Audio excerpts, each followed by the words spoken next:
Welcome to this episode of the Meinl Radio Podcast. I'm your host, Norbert Seemann, coming to you from Meinl's headquarters in Germany. Today, we're diving into the vibrant drumming world of the incredibly talented Yoni Madar. Yoni is widely recognized in the global drumming community for his exceptional skill and creativity, which he shares through his extensive social media presence. His style is best described by the phrase, "Simple is not simple." While his playing may appear straightforward, there's a lot of depth and complexity behind it. He is particularly known for his use of the push-pull hand technique, which creates captivating rhythms and soundscapes that resonate deeply with his audiences.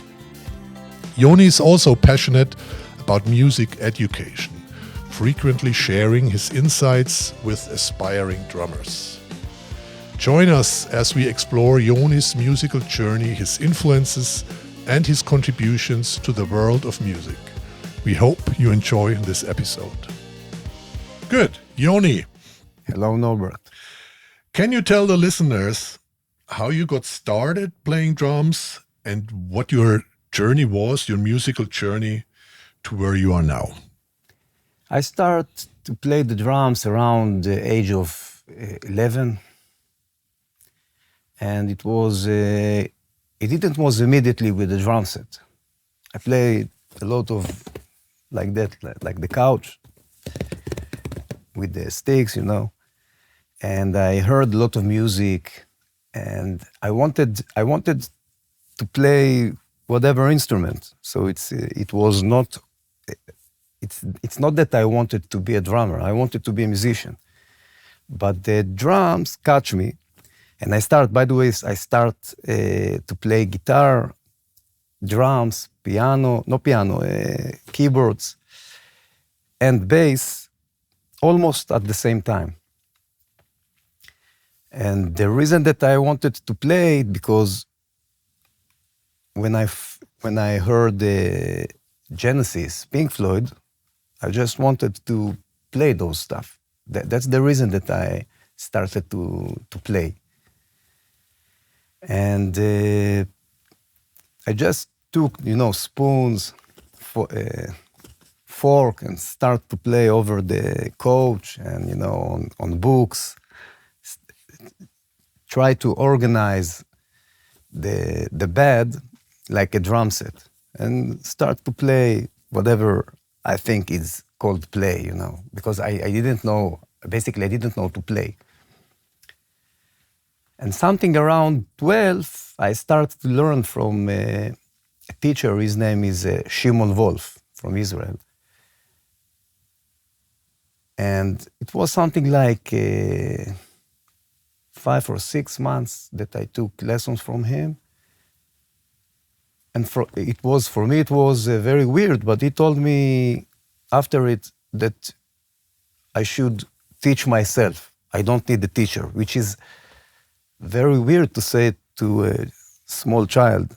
You don't need the teacher. It was very weird. And I wanted to stay with him and, to study with him. And since then, I heard what he said, and I tried to study with myself, like self-taught. Heard a lot of music, tried to pull out, to mimic what I hear. Start to hear Chick Corea, something at the age of 13, 14, Chick Corea. Try to investigate a lot of music. Also classic music, jazz music. But the main music was progressive rock, like Genesis, Pink Floyd, Focus. We spoke about Focus. Jethro Tull. And when I heard the music, I focused a lot on the drums. And of course, I didn't understand anything if we speak about the early beginning. I mean, when I really started, something like the age of 11, so I didn't understand anything. I mean, you hear the hi-hat and you don't understand what is hi-hat and why that particular sound came from the hi-hat. And basically, most cases you only hear, you don't see. So, tsha, tsha, you don't know what is that, how we create that. And after a while, I saw some drummer in a real life. And I start to understand what they do with the bass drum, with the feet, the hi-hat feet, hi-hat hands, which is totally different, hi-hat feet, hi-hat hands. I met a lot of musicians that don't care about if it's hi-hat feet or hi-hat hand, which is makes me smile because it's for me it's huge difference between the feet or the hand. But not everyone care about that. And that's basically the starting. That was the starting. And when, without drum set. Without drum set. And when did you get your first set of drums? The first drum set was something like around the age of 14. And it was a very cheap set. And for me, it was like the best set ever because I wanted the set, no matter what the level of the set. And it makes me so happy. And I start to practice on real drum sets to feel the drums. For some reason, I felt like I understand the instrument without knowledge. It's like some small example. Maybe my subconscious understands it. I don't know from where it came. When you play the cymbal, when you play crash, you need to put the bass drum, most cases, like bish, bish. So I just did it, bish. And I heard about, I think about it, why I understand that the crash needs to be with the bass drum. No one told me. Maybe my subconscious understand it because I heard a lot of music, so I heard the bass drum with the crash. But basically, no one told me. So it's like instinct understanding, And then someone that played the drums came to the drums and played.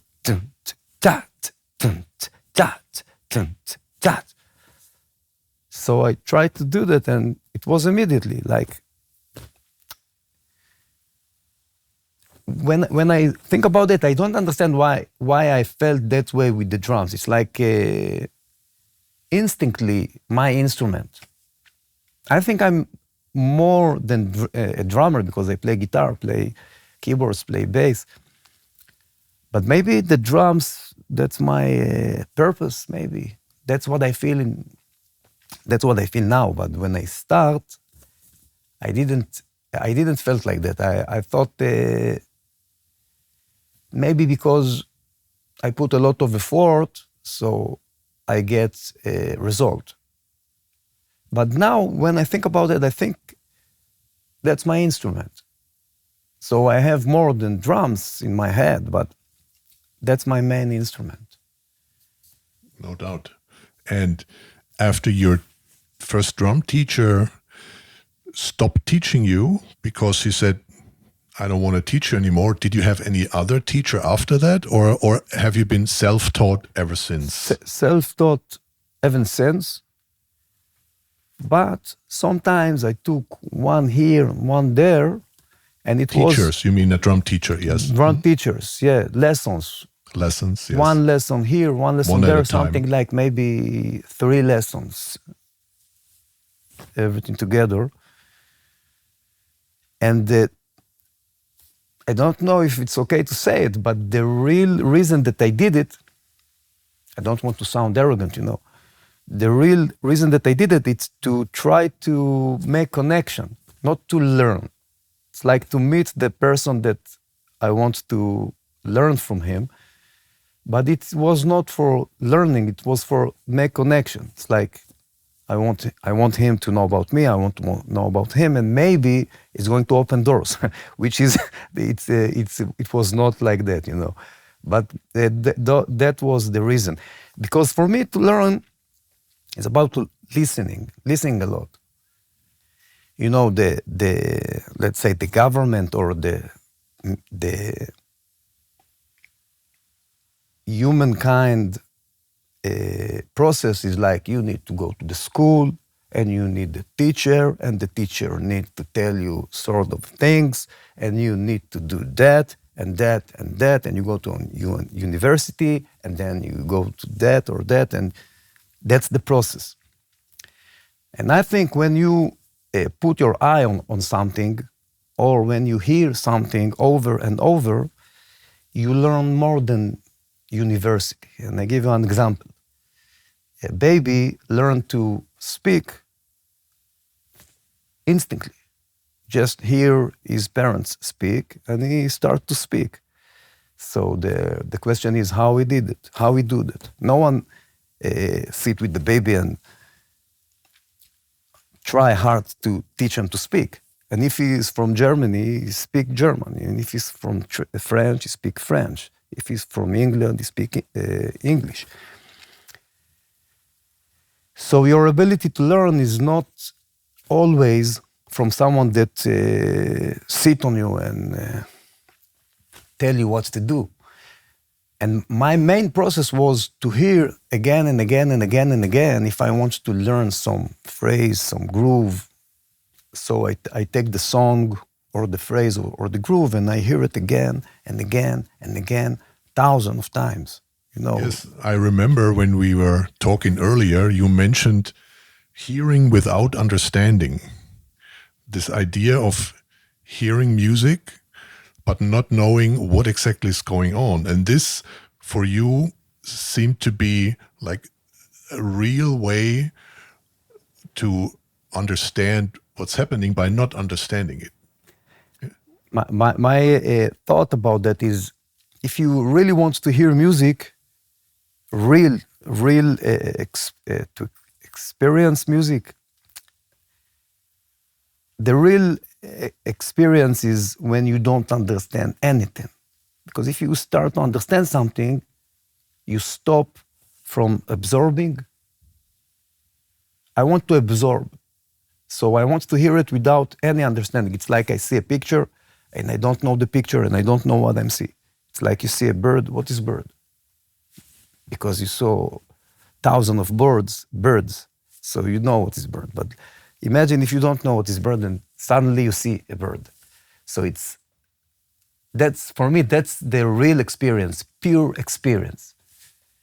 But if you have too much knowledge and too much experience, it's like stopping the real absorbing, maybe real pure experience. So it's like I told you, it's like to hear a language and you don't understand the language. So you try to hear your language and try to stop your understanding. It's really hard. It's only concentrate on the sound of the language that you know without the connection. It's really hard. Maybe it's impossible. I think we can do that, but it's hard to do that. And that in that way, I think a musician should hear music. Would you say that this is the way how you learn to play drums? Yes, and also the guitar. Also the guitar. When I heard the, I thought it's a synthesizer. I didn't know what is that.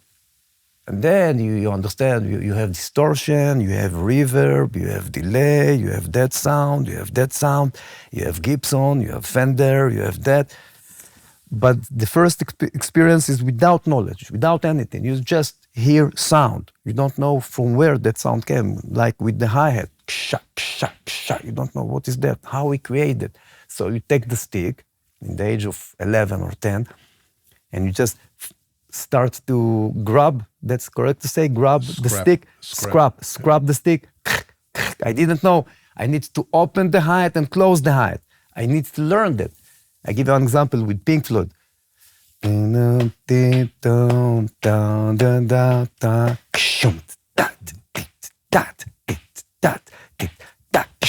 So I didn't know how to, I didn't know. Of course, I solved that immediately, very fast, but But the first day, the first hour that I didn't know what to do was a real experience for me to hear something and you don't understand anything. I like that. I think that's deep. For me, it's deep. Yes, it goes very deep. Yeah. Definitely. If you have that experience of not having experienced this before, whether it is, like you said, a painting that you don't know what this is all about or what the artist thought about it, and it's the same with music and drumming for sure as well. Yeah. Exactly. You mentioned drummers like Phil Collins, Graham Lear, Mark Craney, Michael Giles, Nick Mason as your early influence at that time. What has made them so relevant for your development as a drummer and as a musician in general, or the bands that they played in? My first answer is very, very stupid answer. That's what I had in my house. So that's what. So I think I was lucky. That's what I have. And then you investigate and you understand that you are really lucky because you have those drummers in your house. My family heard a little bit music, so that's what they heard. So it's very simple. Why? So you came from a musical family. Yeah, exactly. To start with, yeah. Exactly, and it was very lucky for me that they hear something like Selling England by the Pound or Foxtrot Genesis Band albums. It was lucky for me because you very easily can hear only simple pop, you know. So pop can destroy you. I don't care to say it. If that's the main state, we can say main state. If pop is your base, so I think it's a problem as a musician. It's great to do pop, no problem to do pop. A lot of great musicians do pop. But if this is your state, that's a big, huge problem. And I'm definitely not a pop musician.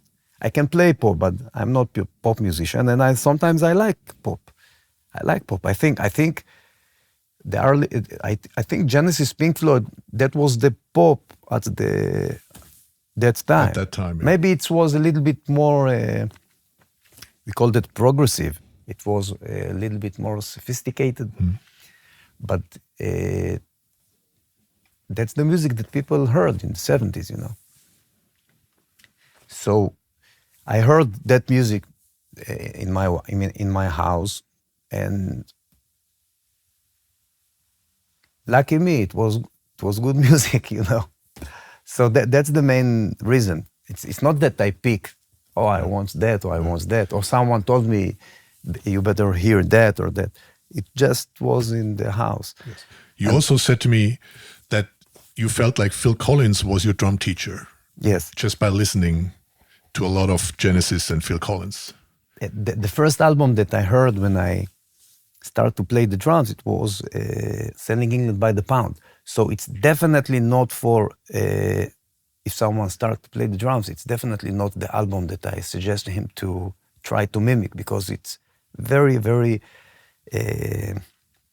complicated. And complicated signature, like 7, I think also 9, maybe I need to check out. I don't remember exactly the signatures there, but 7 definitely. And a lot of hi-hat things. Phil Collins is, in my opinion, is one of the great hi-hat players. Just know how to put the hi-hat with a lot of motion inside a lot of grooves. Always sophisticated, always complicated. He's not the drummer, sort of. He can play whatever he wants to play, but always when he play progressive, it's always something new or interesting with the hi-hat, which is make me as a student, makes me always think what is going on, how I'm going to solve that, because it was very complicated. You also said, if you don't understand John Bonham, you have a problem.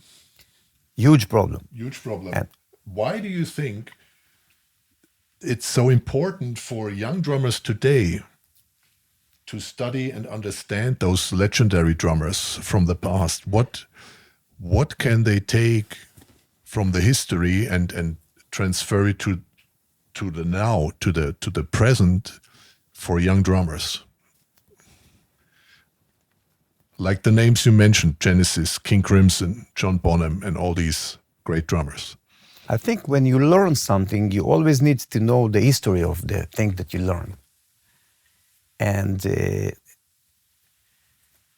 if you take someone like John Bonham, for example, so John Bonham for me is the main example of real drummer. No matter it's not matter what style. It's like I said before. It's like if you see elephant, you know it's elephant. You can mimic elephant, but everyone can see that you mimic the elephant. You are not an elephant. You are maybe dog, or maybe a human, or maybe something. So I mean, the same way, that way I see drummers.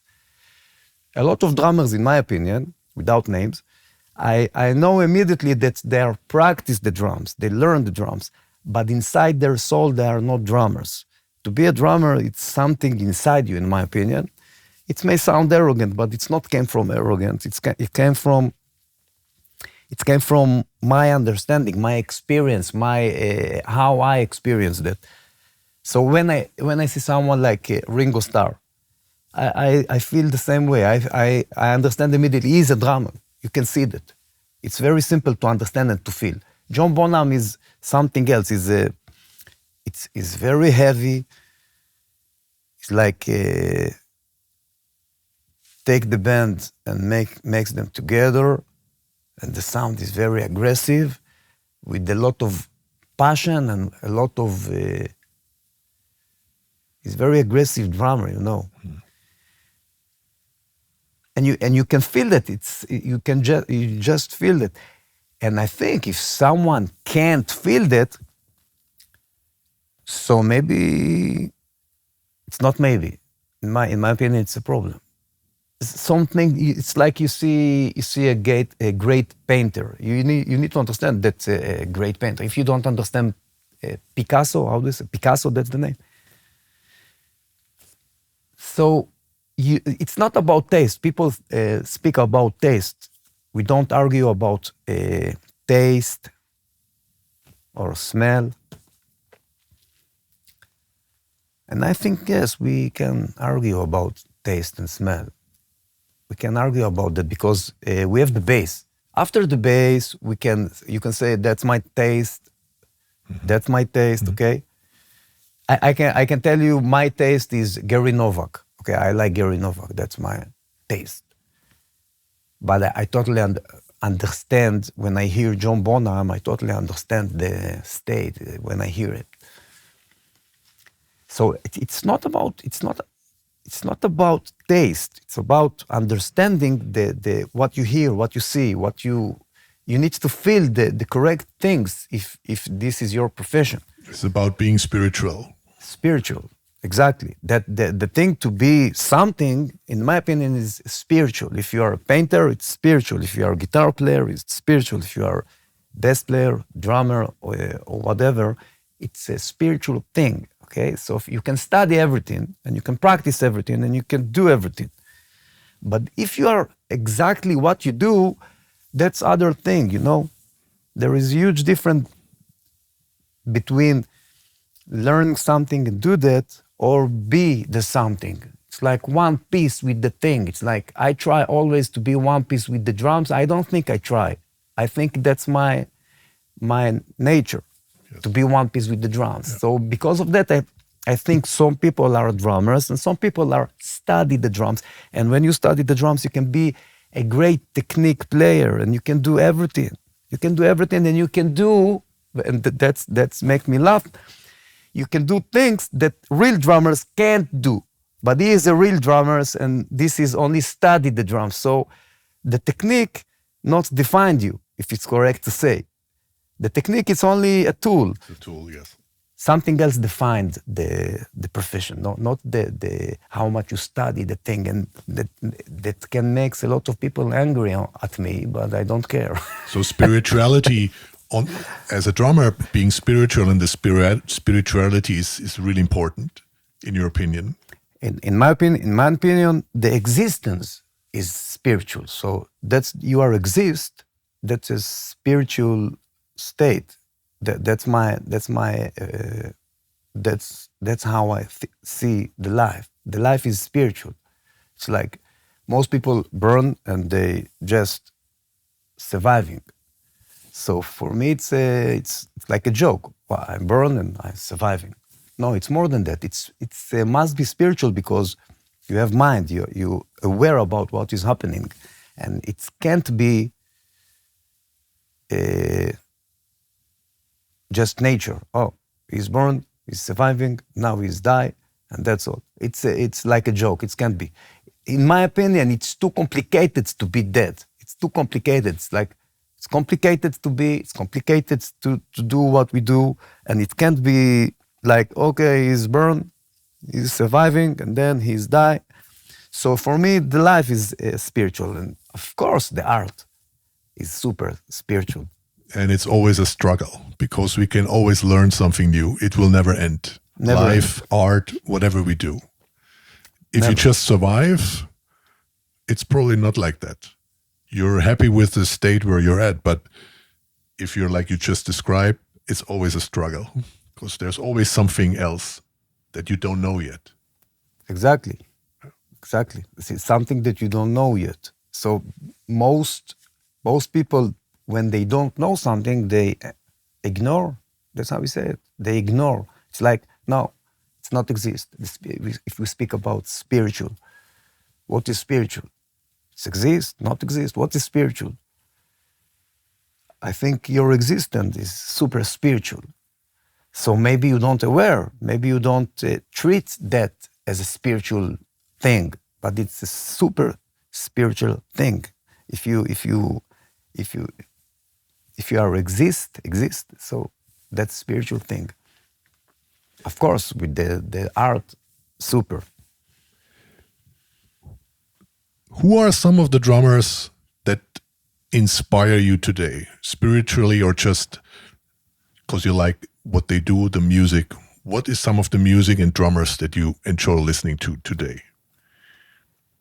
Michael Gales is, for me, it stay with the same drummers, Maybe I can add one or two. Like Gary Novak is someone that I didn't know when I was 11 or 12. I didn't know Gary Novak. So Gary Novak is a huge genius drummer, but I stay also with the early drummers that I heard, like Phil Collins, John Bonham, Nick Mason, Mark Rainey, which not a lot of drummers know Mark Rainey for some reason. Graham Lear. Also, Graham Lear is also drummers that I didn't saw someone speak about him, and I don't understand why, because in my opinion, he's top level with the great of the greatest. He's one level with all the names, all the great names, and no one speak about him. I don't know why. And by the way, my second teacher is Graham Lear with Gino Vanelli. I heard Gino Vanelli a lot.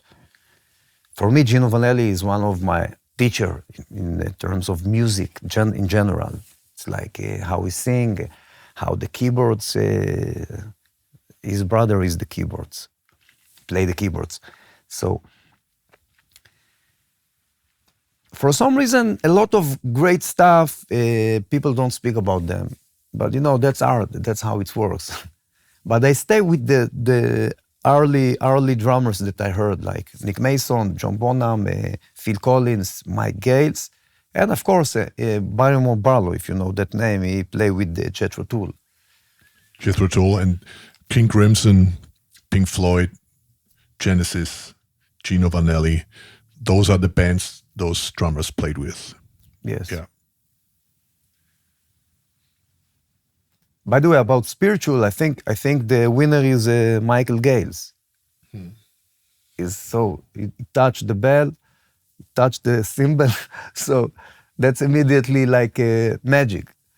Without technique, you have technique, but I mean, you don't need to play something complicated to make you feel something. It's like Jimi Hendrix. I think to play like Jimi Hendrix, it's very complicated because he needs to get inside the exact sound that he creates. It's not simple. But most people call technique speed. Speed is not technique. It's part of technique, but not necessarily the only thing. But people define technique with speed. Yes. When you play very fast, we have a great technique. No, it's the speed, it's not technique. It's totally not technique. Motion, it's technique, not speed. Speed, it's motion creates the speed. And most cases, a lot of players have speed because they are born with that. Of course, you need to practice a little bit, maybe 1 or 2 years. But if you have a very fast single stroke, it's not came from technique. It came from your body.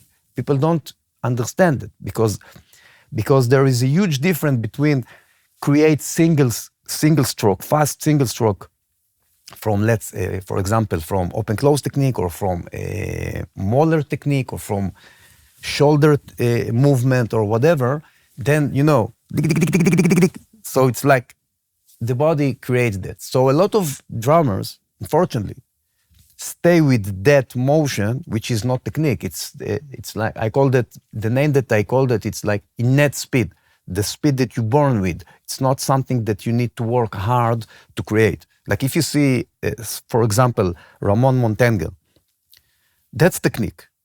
It's always motion, always is move like that, move like that, move like that. It's always motion. It's never about is innate speed. Innate speed, it's correct to say, you know what I mean? Yeah. So in my opinion, if you want to be a real technique player in every instrument, it's not about your innate speed, the speed that you burn with. It's about the motion. This brings us to what I wanted to talk about next, is like your thoughts on practicing. And I've seen you play the last 2 days. You play with huge motions, you have a lot of Möller things that go on with your body, and you just play with full motion. Your whole body is moving when you play. So is that what you have been practicing? It's not just speed and technique, but it's like the whole body movement. And this transferred on your drums, which also creates a huge and great sound. So the question is if I concentrate on that? Yeah, your thoughts on that. Yeah. So for some reason, first of all, I have a short thing to say. I didn't want to be a musician. I wanted to be a martial art, like karate or something. That's what I wanted. But in my environment, we didn't have a teacher. So for some reason, it's go to the drums, go to the music. But I wanted to be a martial art fighter. And maybe it was lucky for me that I didn't do that, but because you never know where that thing can go, Right. So it always, Bruce Lee with these motions, I try to bring it to the drums, the motions. And always when I saw a great drummer, I always interesting with his motion more than of his sound. Of course, then you put that together, but before it's how we move, how we put the hands on the ride. So we have the ride. And that creates the sound. The movement creates the sound, of course. The movement creates the sound.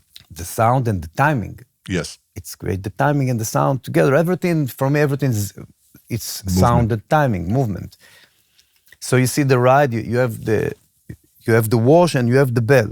So I always saw the great drummers that they have a lot of motion there between the bell and the center of the ride. And it makes me wondering, well, what is that? How they do that? What they do? Why they do? Always. For some, I don't have explanation why I concentrate on motion, but it was immediately my passion. to concentrate on motion. And we have a lot of drummers that play, they are genius drummers, but it's like very close, very tight, very, you know what I mean? It's like, without names, I like those drummers. I think they are genius drummers, genius musicians. But in terms of technique, if you want to move correct, if you want to play correct, it's not always about the sound that you create. You can record yourself and everything sounds great. But when you see the drummer, you can see he's very stiff. So you can ask, so how we create speed with the stiffness?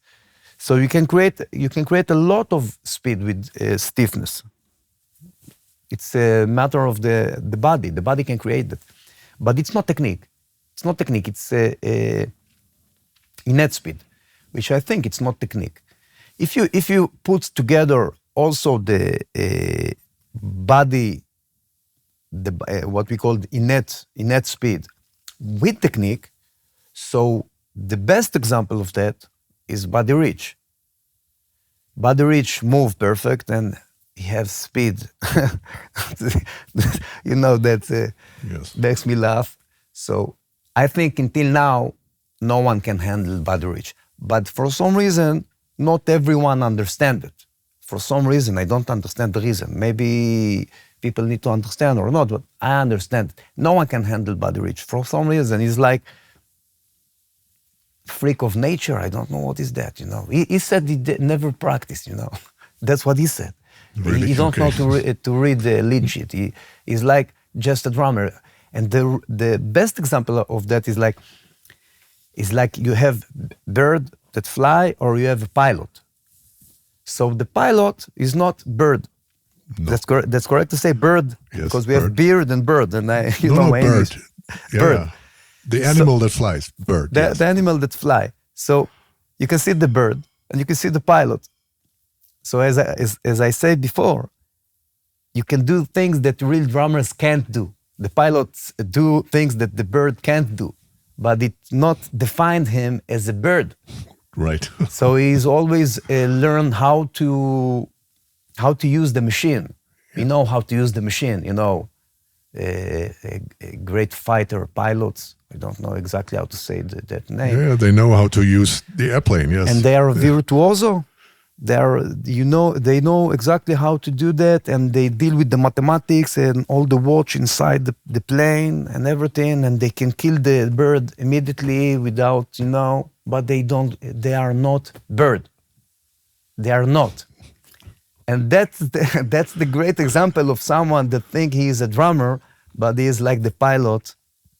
He's not a bird. So for me to be something is like the bird and the pilot. That's the So example. would you consider yourself as a bird then? Okay, that's arrogant. That's arrogant. I can say, you can say if you want. I can say it, but definitely that's what I feel. I feel like I have connection with the instrument. I feel one piece with the instrument, and I think it came out when I play. So to say about myself, I'm only saying my opinion about the thing. I don't want to sound arrogant or something, but if it sounds arrogant, so it's not my problem. What is your how do you approach a new polyrhythmic idea? Okay, that thing came at the beginning of when I start to play. It's like you want to write two letters at the same time. So it's like something that huge coordination you need, or I don't know if someone can do that. I believe yes. So I always thought about, let's play two songs at the same time, without polyrhythms, two songs, different tempos, different. So your right hand and your right foot, your left foot and your left foot plays two Different songs at the same time. Mm. So I can't do that. I can't, but I thought about it. And that was the immediately thought when I started to play the drums, the extremely coordination thinking. And then I heard some grooves that create two movements at the same time. So it makes me think about to create those kind of movements. So two signatures at the same time, like 7 and 5, 6 and 5, 7 and 11, or something like that, you know. But if I can say something about polyrhythms, it's not connect with what we speak now, but in general, in terms of music, I think the movement should be simple. And then they create something complicated. But if you take two complicated movements, put them together, sometimes it's mess. So I always tell to my students when you try to create polyrhythms, polymeters, I don't know the name polymeters, but that's how they called it. I called it polyrhythms. I think polyrhythms, it's the same thing, but they say no, I don't know. Anyway, if you take a very complicated movement, a very complicated movement, and put them together, that's, in my opinion, it's not music. It's too mass, you know.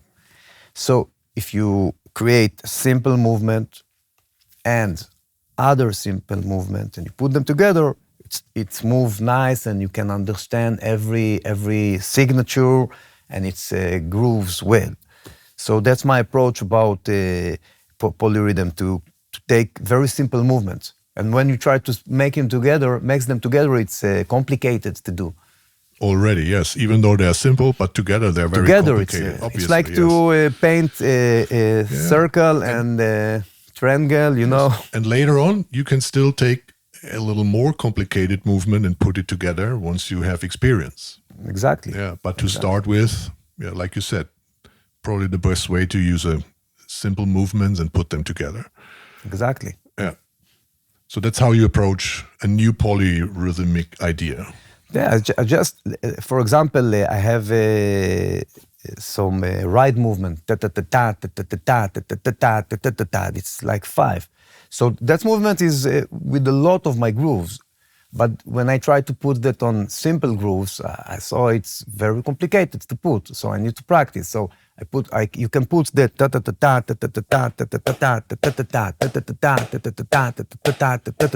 It's like the same when you play swing. So you put the snare and the bass drum on top of the swing. So the swing is like stay. So the same. So you need to be able to put any groove on top of So that's what I try to create. I create movement in 4 or in 5 or in 6 and put a lot of grooves down that or above that. I don't know. Yeah, on top of it, yeah. On top of it, yes. So that's the thing. If you always change, that's also a thing. If you always change, that's not good to the practice. You need to concentrate on something and stay with it at least 1 year. If you are lazy, 1 year. If you're serious, 5 years. If you're serious, I mean, you can stay with the same thing. You take one thing and stay with it 5 years. So maybe it's boring, but that's the process. The process is to stay with, let's say, 10 things, stay with them. If you change always, so you can, it's like medium level. It's always medium level. It's always medium level, yes. So if you want to create something special with some movement, some style, you need to stay with it. Stay, don't change, because people like to change always. Let's change that, let's change. Is that the way you still practice today? Always. That's only the way. When I take something, I stay with that, at least, because I'm not a 20 years old person, so maybe in my state I practice something like 1 or 1.5 or 2 years, not more. But when I started, it was between 3 and 5 years each movement. And people, it's boring. It's like boring. We want something new. Okay, play for us something new. No, I don't want to play for you something new. I want to play that again and again, because they repeat. I heard Richard Bona said once. Who? Richard Bona is a bass player. Okay. Huge genius bass player. And he said, repeat. That's the thing, repeat. That's how he ends the lecture. He did the lecture, and at the end of the lecture he say, and repeat. So the repeat makes you better and better and better. You internalize, and muscle memory, you memorize everything. Yeah. That's the thing, repeat. 5 years is a long time. Yes, but because if you want want to master it, yeah, sure. It takes a lifetime. It takes more than lifetime. More than lifetime. That the spiritual things. If we go to the spiritual thing, I believe in reincarnation. I believe people die and born again. That's what I believe. And I believe if you deal with something, you can deal it with more than one lifetime. It's more than one lifetime, and it's like endless. Like you said before, it's endless learning, endless practice, endless things over and over, and it's infinity. That's the name, infinity. So in the next life, you're gonna continue where you stopped in the one before? And you don't understand why you have knowledge from where the knowledge came. You just don't understand why. Why you just understand, why you just know, how you know. So you can blame your subconscious that collect everything and it just give you the information. And you can blame the reincarnation. Reincarnation, that's how it's... Yes, that's the right word, yeah. So I believe in reincarnation. I believe you take the knowledge every life again to another and again. Lifetime. Mm-hmm. Yes, and you can go forward always. And that's spiritual thing, and I like that. That's a spiritual approach, definitely. Yes, definitely. Nice. We've seen a lot of drum solos of you here. What is your approach to a drum solo? How do you approach a new solo, a new drum solo, a new idea? That's a complicated question, but I try to answer that. I try to give tools to someone that hear that interview, to give tools how to practice. First of all, my practice approach, it's always on ostinato. So, we can practice hands, rudiments, paradiddles, But I always practice that on top of ostinato. I never practice 2 limbs. I practice always 4 limbs, always. So it's very rare to see me play only pad. Of course, I post some exercise on pads, but that's not my approach. My approach is always play the feet some ostinato and put on top of that some movement. And it can be very simple single or doubles or 3 ti-ti-ti-ta-ta-ta-ti-ti-ta-ta-ta, or paradiddle. For example, if you put paradiddle on 6 on ostinato, you create polyrhythm. So let's say if you tan kachi tan tan kachi tan tan with the foot, with the feet, and you put on top of that double paradiddle, for example, so it's create 4 on 6. So it's very simple to create polyrhythms on ostinato, but the ostinato force you to play always 4 limbs when you practice on your hands. Yep. And it makes immediately more music than only play the snare. Of course, you can create a lot of music only on snare. We have that situation, but when you play 4 limbs, if it's tight and if it sounds good, it's immediately more music, in my opinion. And it's in terms of endurance, in terms of stamina, it's always better. It's like sports. You sweat, it's like go to the gym. When you go to the gym, you sweat, it's good for the endurance. So you can do that the same with the drums. Ostinato with the feet and rudiments with your hands. So how I create solos, I really don't know if to say the truth. I really don't know. I just improvise. I don't know how I'm doing that. I just play. I don't have any approach, anything. I don't think about anything. I don't have any plan. Sometimes I know which is ostinato I'm going to play, but most of the cases I don't know what I'm going to play. That's the truth, because always, no, that's not the truth. You must give us the answer how you create solo. I really don't know. So the solo you play depends very much then on the mood that you're in. Exactly. Also, the spiritual state you're in at that moment. Since you're not being prepared and not a lot of thinking going on or analyzing while you play the solo, it comes straight out of you in that moment. Exactly. I think also if you hear a lot of music without like that, you just hear and you hear again and you hear again and you hear again. And at the same time, you practice on a lot of technique. So you know how to do singles, doubles, you know how to move, but you don't mimic anything. You just hear Pat Metheny, you just hear Jimi Hendrix, you just hear Chick Corea, Genesis, Pink Floyd, whatever. You hear it and again and again and again. And by the way, it's very important, like I told you about the practice, it's very important to stay with the same album 3 years. Because if you don't stay with the same album 3 years, you can't say that you understand the album. To understand the album is to understand the sound, to understand the balance, to understand of course, the melodies, the improvisation, the lyrics. The lyrics, everything. If you want to understand piece of art, you need to stay with it at least 3 years.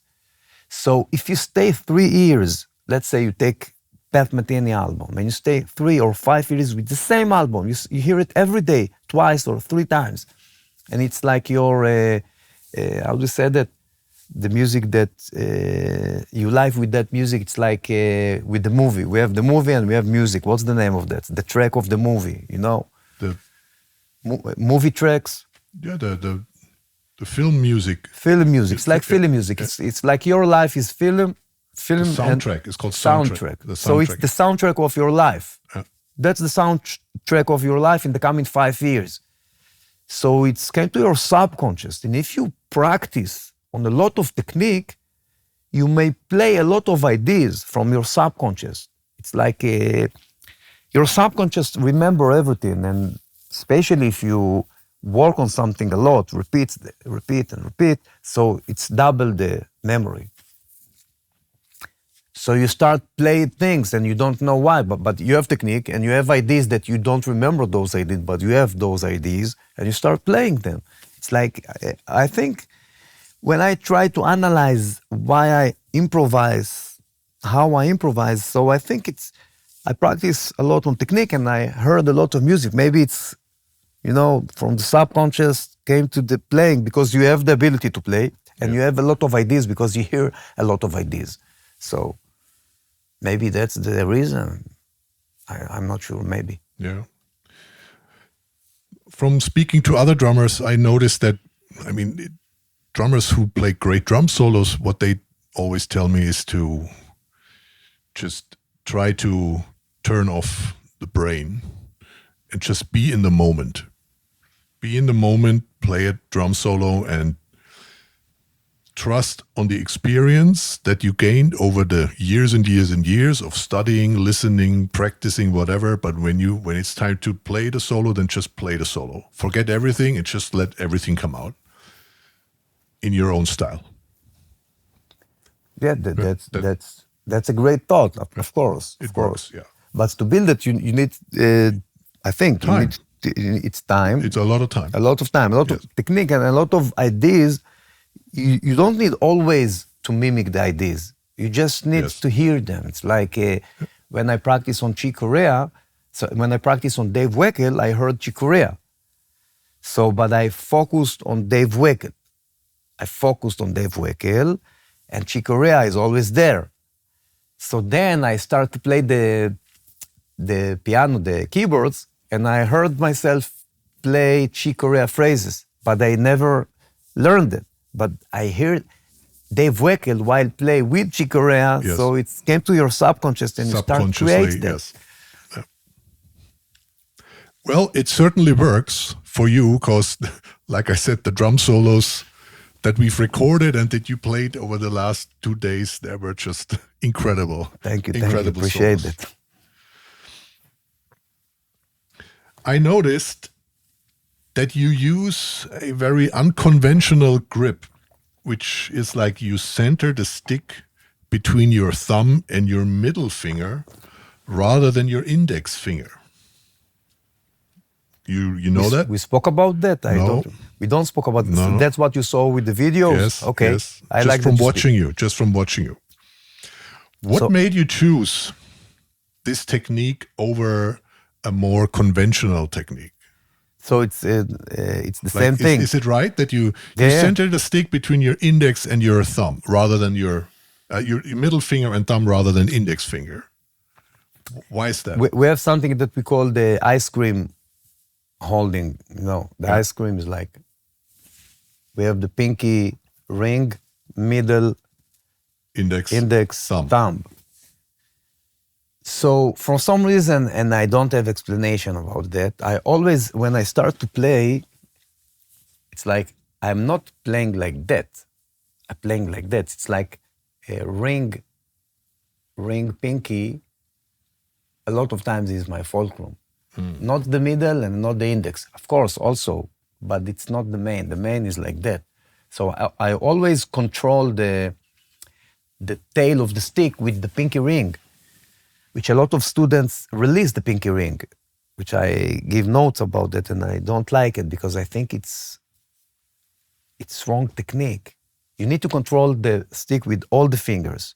Don't release. Of course, if you play Moller, you can release, Yes. the T holding with the pinky. So if you play Moller, sometimes you can release the pinky. But you need to control the tail with the pinky also. And of course, with the open-close technique. We have two kinds of open-close technique. We have the small open-close technique, which came from those three. And you have the big open-close technique, which came from all the hand, all the fingers. So basically, you ask why I'm releasing the pinky, thumb, why I'm doing that? Why are you releasing the index?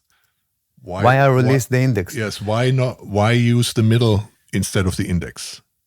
I'm using also the middle because Yes. because when you play German, for example, German grip, so the index is like that, Can you give some sticks? You have sticks here. They're on the counter. Just get one. Yeah. Your pair is there. This is your Okay. pair. Yes. So if you play German, so basically the fulcrum is from the middle. It's like that. Yeah. So if you play French, so it's more a timpani grip. So it's more the thumb thing, And you can release those sometimes. You can release But these, yes. I don't like to release even if I play German or French. So I personally, for some reason, like to make a little bit space here, like that. You see that? Yes. That is the question. Why Yeah. that? Yeah. Yeah. That is the question. Some great teachers think it's a mistake, but I think I like to control the tail, like that. So it's like, you see that? Yes. Fulcrum is like pinky ring And ring. Yeah. instead of like that. Yes. I think to play like that, it's wrong. So if you play like that with controlling those fingers, the pinky ring middle, so I think it's the best way to control the sticks. And about the middle, so you concentrate on the middle with the question. So if we play German, we have that hole. See that hole? Yes. So basically the index is not really hold the stick. What hold the stick is that. See Is that? the middle. Is the middle. So you see, if I do that, You see, the index is not really not working. controlling. Yes. It's dead. Okay, so we have that space, and we can practice like that. By the way, it's nice practice because it's like you just release the stick to fall that way. Yeah. So the fulcrum is like Is that there, okay. in German, but in French, that's the index is The index is the fulcrum. Yeah. Yes. Yeah. So I don't know if I answered that Yes, question. you did. Yeah. Yes. No, it makes sense. The way you explained it, it makes sense that you do it like this.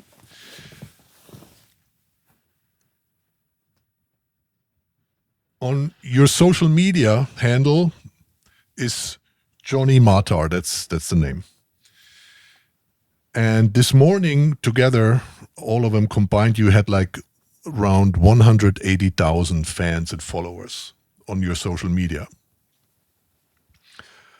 And what I was wondering is, how do you see the relevance of social media for your career? How important was it? How important is it? And how did you approach this whole social media thing for you when you started? Or when social media started? For me, the social media is crucial. Without, God have a lot of way to make things happen. So, but for me as a human being, when I think mathematically, so without the social media, I'm not exist. No one know about me. You know what I mean? So the social media is crucial for me. So where are you going to put your stuff? Where? So if it's the TV, so we have we call it Clica, Clica, that's correct name. Clica is like a group of people that decide if you're going to be in or not. I call it Clica, okay? So the Clica... yes, I know what you mean, like a group of people. Like a group of people that say if you are going in or not. Yes, yeah. The doorkeepers. Doorkeepers. Yeah. So the doorkeepers not always interesting about your talent. They're interesting about what they're interesting. So sometimes they want you in, sometimes they don't want you. Most cases, they don't want you. Yeah. So for me, the social media, of course, it's crucial. And of course, it's give me the opportunity to show myself. Some people afraid to show themselves, but I don't afraid. So I put a lot of on YouTube, on Instagram, on Facebook, a lot of stuff. And people react that stuff. So, if you take something like 30 years ago, you can't do that. But now you can. So it's absolutely crucial and absolutely opportunity for someone like me to put my stuff, to speak with people and to make living. Also to make living, That's opportunity to make living also, not only to put your art, also to make living. So that's totally crucial. Have you had any opportunity because of social media that you would have not had before, like meeting artists? To be endorsement of Meinl, for example. Well, it wasn't because of social media. It was because of other reasons, but I know what you mean, yes. Because of the social media offer saw me. Because he saw me, he speak with you. Because he speak with you, so it's you know what I mean. So if you are not exist, no one speak with you. So it's like, so for example, and it's give you students, and sometimes you can play in some situation because of that. I think I saw once Steve Vai speak about Frank Zappa, and he said that Frank Zappa told him, always publish yourself. It's going to save you a lot of money if you publish yourself, because if you publish, people see and people can buy the stuff. So it's very important to publish always, and social media, of course, give you the opportunity to put yourself inside, and it gives you a lot of things, people that want from you to do records, lessons, to be endorsement, and everything, in my opinion. And it gives you also energy. because some people like to create without anyone to hear them, but it's very rare.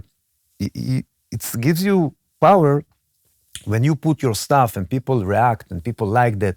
It gives you energy to continue. So it's also, the relationship between the artist and the audience. Yes. Mm-hmm. Yeah. I hope it's answered the question. No, it's good. I was just thinking if there's anything about social media, but I think that answers it. Yeah. I mean, obviously,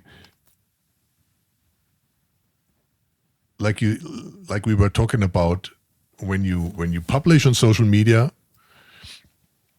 you monitor the reactions very closely. You follow the comments and see what people have to say about it, whether they like it or not, or any sort of praise or criticism, that you follow that very closely, and that you also react in a way that you adjust your output according to the feedback that you got. Is that right? Yeah, that's how you create content. Of course. Yeah. Of course. I think it's important to be deep artist, and at the same time, try to think how you make that art. I mean, I don't know exactly how to say it in English. How you make that art more, how do you say accessible? Accessible. Available. Yeah. Available to other people to understand. Because if you are too complicated or too... I think I'm super avant-garde, but I didn't put that outside. I didn't put it outside because I think it's too deep. Maybe I feel that I can't say it, but if you're too deep, it's like close the door for the audience to understand you, or it's like you need to speak with the same language, So be deep, but that deep needs to be accessible. That's the word. Yes. Accessible. Accessible deepness. Yeah. That's what I try to create. Okay. And for some reason I think that's a good way to put it. Yeah. Yeah. That's a good way to put it. Yeah. And for some reason, most of the not everything, but most of the thing that I like, for some reason, people also like. It's like I ask myself what I want to hear from other drummer, and I just create that. What I imagine that that drummer can do, I just create that. What it's impossible to do, I just create that. You understand the process? So yes. So most cases, not every time, I didn't understand if sometimes the social media stop the thing from stop the publishing. It's like they decide that now going to see you only 1,000 people, and then now going to see you 1,000,000 people. So I don't know if it's because of that, but most cases people like what I'm doing. Sometimes not. I try to be interesting myself. I mean, and most cases is interesting other people. Mm-hmm. What is your favorite Meinl cymbal? Oh, I have a lot. It's not one. We spoke about the 16 pure hi-hat that is not exist anymore, but I have it. The vintage pure 16-inch hi-hats, yeah? Vintage pure 16 hi-hats. And of course, I like the small ones, the 13-inch, which I played, the jazz 13-inch, yes. thin. I think it was the correct. thin. And of course, we have the medium 24, mm-hmm. which is, I think, a very marvelous ride. You can use that almost, you can use whatever style you want to play with it. You have the bell, you have the swing if you want to play swing. Maybe it's not for jazz, but you can do that if you want. It's not so weird to do that with that ride. And also the Big Apple 24. I like huge rides. Yeah, huge cymbals in general. Yeah. I mean, your setup is 22s and 24s. Exactly. And that's it. And a hi-hat and 2 splashes, yeah. But for that situation... ride and crashes are huge, yeah. In that situation, we brought, that's how we say, brought? Yes, we brought the splashes. Yeah. Which makes me a little bit, you know, I'm not a splash guy, but when it exists, I can use that, I think, nicely. 100%. But because it makes me too busy, I try to ignore them. Okay. Okay. Because I use them too much when I have them. Yeah.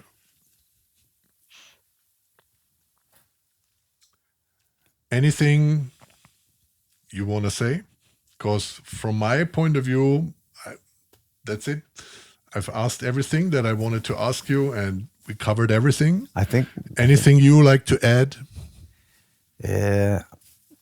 I don't have in mind now anything. Like just like about anything that we just discussed or talked about. Anything you like to add? I'm like in blackout. I need questions. How do you get on in your life? How what? How do you get on in your life? Meaning, how is your life? I'm married. I have a kid, 2 kids, daughter and son, and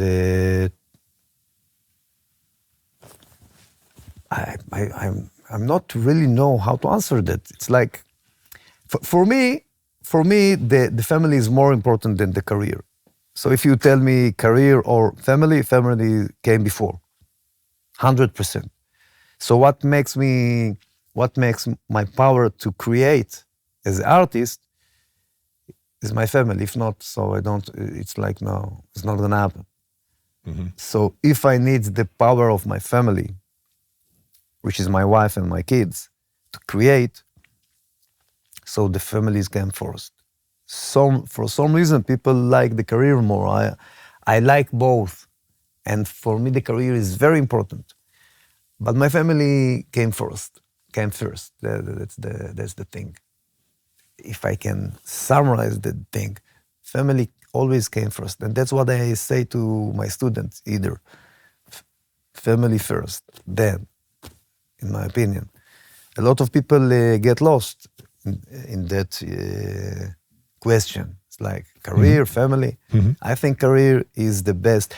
And if you release and you make the family first, God going to help you to make your career. Yeah. I can tell you from experience that. So people, how I'm going to do that? Just release. You're going to do that. Just release. Keep your family. It'll work out at the end. It will work out. I always said that it's work out. It will work out. It will work out. Yeah. You just need to believe, or you don't need to believe. You just need to live. You release. Yeah. Do what you need to do, and the other stuff will happen. Yeah. Of course, you need to be serious. You need to practice. You need to want to do the thing that you want to do, but don't think family going to stop anything, because if you release and you take care of your family, the other things will be. That's my approach.